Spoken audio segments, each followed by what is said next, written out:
Hello everyone and welcome back to Math Bold Master. আৰম্ভ কৰোঁ আমাৰ আজিৰ সেশনটো। তো আজিৰ সেশনটো হ'ব class 7 chapter number 10 algebraic expressionৰ third and final quiz. So let us begin. Question number 1. তো ইয়াতে আমাক expression দিছে g by 4 আৰু আমাক সুধিছে যে এই expressionটোৰ ভ্যালু কিমান হ'ব যদিহে g এৰ ভ্যালু হৈছে 12। তো g এৰ ভ্যালু 12 মানে কি আমি কি কৰিম আমাৰ নিউমাৰেটৰ যেহেতু g আছে তো নিউমাৰেটৰ g নিলিখি পেলাই আমি simply 12 লিখি দিম because g এৰ ভ্যালুৱে হৈছে 12 g equals to 12 তো লিখিলো 12/4 তাৰ মানে এটো মিনিংটো কি আছে আমি কি কৰিছো 12 ক ডিভাইড কৰিছো 4 এৰে তো আমি জানো 4 3 is 12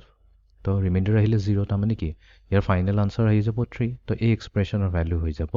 3 ওকে তেমি যাও নেক্সট কোৱেশ্চনটো লৈ ইভালুৱেট 5c - 3d + 11 এই এক্সপ্ৰেছনটোৰ ভ্যালু ওলাব দিছে যদিহে c এৰ ভ্যালু হৈ যায় 7 আৰু d এৰ ভ্যালু হৈ যায় 8 ওকে আমি লিখিলো প্ৰথমতে এক্সপ্ৰেছনটো 5c - 3d plus 11 but আমি value put কৰাৰ আগতে আমি each term to চাইলো ইয়াতে দিছে 5c meaning to হৈছে 5 আৰু c multiply হৈ আছে তো এটোক আমি এখানে ব্ৰ্যাকেটৰ ভিতৰত ৰাখি দিম minus 3d আছে 3 মানে 3d হৈছে 3 into d multiply হৈ আছে আৰু ইয়াতে তো third termত এটাই term আছে যোনটো হৈছে 11 এতিয়া আমি ভ্যালুবোৰ পুট কৰি দিও 5 into c কিমান হৈছে 7 so 5 into 7 minus এফালে আছে 3 into d কিমান হৈছে 8 so 3 into 8 plus 11 তো তাৰ মানে আমি কি পাই যাম 5 7s are 35 minus 3 into 8 হৈ যাব আমাৰ 24 আৰু এফালে হৈ যাব plus 11 তো আমি এটা কাম কৰো 35 ৰ পৰা 24 মাইনাস কৰি দিলে আমি কিমান পাম 11 এ পাম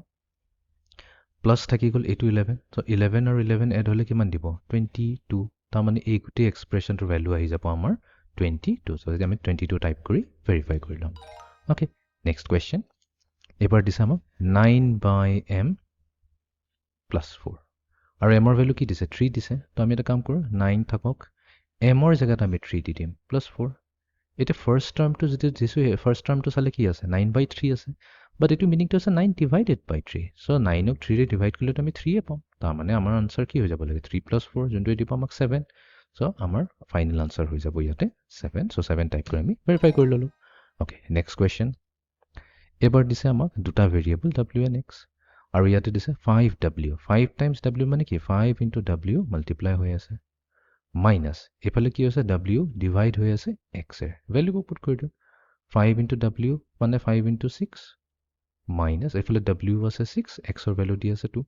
ওকে 5 6 are 30 ঠিক আছে 6 ক 2 ৰে ডিভাইড কৰিলে আমি 3 পাই যাও তো 30 পৰা 3 গলে কিমান থাকিব 27 তো আমাৰ ফাইনাল আনসাৰ হৈ যাব 27 ওকে এতিয়া আমি যাও লাস্ট কোৱেশ্চনটো লৈ তো এবাৰ আমাক দিছে 5c - 3d plus 11 ওকে তাৰ মানে কি আছে 5 into c ব্ৰ্যাকেটৰ ভিতৰত minus ব্ৰ্যাকেটৰ ভিতৰত থাকিব 3 into d plus 11 এতিয়া আমি ভ্যালুবোৰ সাবস্টিটিউট কৰি যাও 5 into c মানে কিমান 7 so 5 into 7 হৈ গল